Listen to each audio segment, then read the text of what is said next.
እና መሬት ችግር አይደለም ያለው መሬት ማስተዳደር ነው ያልቻልነው እኛ።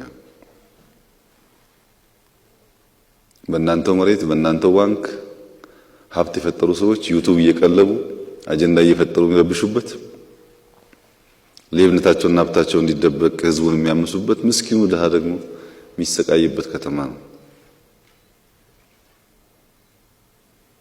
እና ሊደርሺፕ አሁን 9 ወር 8 ወር ገደማ ሞልቶታልና ፓሽኔት ሆኖ ነው ወይ ስራውን እየሰራ ያለው? እንደሚያልቅ ጊዜ ነው? ቋሚ ኮንትራት ነው? በቃ እናንተ የእድሜ ልክ ናችሁ? ሞናርኪ ነው? አንዴ ተቀምጣችኋል ማንም አይነካችሁም ማለት ነው ወይስ ጊዜ አለ? ያ ገብቶን ነው ወይ ስራ ያለ ነው? በየዕለቱ ስንት ድሃ ነው ዳቦና ሻይ እንዲያገኝ እያደረግን ያለ ነው እኛ? ትናንሽ ነገስታት ነው አዲስ አበባ ውስጥ የፈጠርን ያለው በየክፍለ ከተማው በየቢሮ ማይነኩ አይነኬዎች ነው ወይስ ቲም ሆኖ የህዝቡን ችግር የሚፈታ ከተማውን አንድ ስቴፕ ወደፊት የሚወስድ ስብስብ ነው?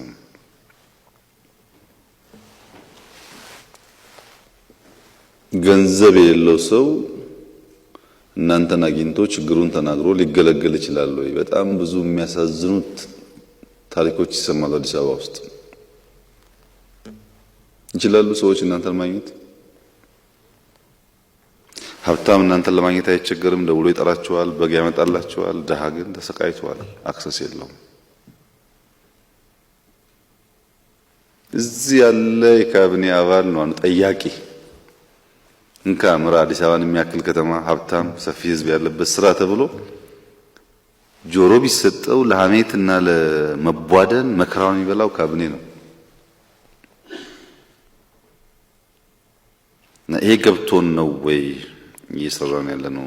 ኮንሲስተንሲ የሚባል ነገር ስታውቃላችሁ ወይ? ለምሳሌ ጽዳት በየወሩ ካል ጠቅላይ ሚኒስትር 2 ቀን ከታየ እሱ ከሌለ ጽዳት ይቀጥላል ወይስ ይቆማል? አለ ጽዳት የሚባል ነገር ሁሌ ልምምድ ነው።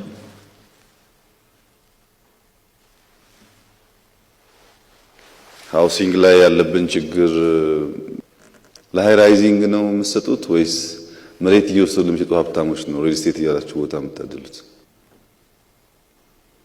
እና የሃውሲንግ ችግር ለመፍታት የባንክ ብድር ምናምን አይፈታውም። ወደፊትም ፕራይቬት ሴክተር ነው ኢንቮልቭ ማድረግ ያለበት። ለዛ ምቹ ነገር እየተፈጠረ ነው ወይ? ፕሮጀክቶች ፕሮፐርሊ ፎሎ እናደርጋለን ወይ? አንዳንዶቻችሁ ፕሮጀክት አካባቢም ድርሽ የማትሉ አዲስ አበባ ውስጥ ምን እንደሚሰራ የማታውቁ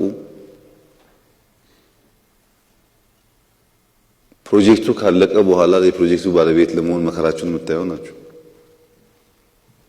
ለምሳሌ ኮንቬንሽን ሴንተር ሲኤምሲ ያለ ስንቶቻችሁ ናችሁ ሄዳችሁ ያያችሁት? ከካቢኔ አባላት ምን ላይ ነው ያለው? ምን ላይ ነው ያለው? መናገር የሚችል ከእናንተ ስንት ሰው ነው?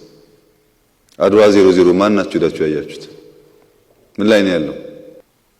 በጣም የሚደንቀው ነገር ከዚህ ቀደም ይመስለኝ እኔ ሆስፒታል ለመስራት የሚፈልግ ኢትዮጵያዊ የለም፣ ገንዘብም ችግር ነው፣ ሁሉም ችግር ነው፣ ከውጭ እናምጣ ነበር። ግን አይደለም። አሁን የገባኝ ነገር እኛን አንቀን የያዝናቸው እንጂ ሐኪሞች ተደራጅተው የሚደንቅ ሰርቪስ ይሰጣሉ። ለምንድን ነው እነዚህ ሰዎች እኛ ደግፈን ሆስፒታል ከፈለግን ኢንቨስት ማድረግ 10% 20% ወስደን ለምን አብረናቸው ኢንቨስት እናደርግ?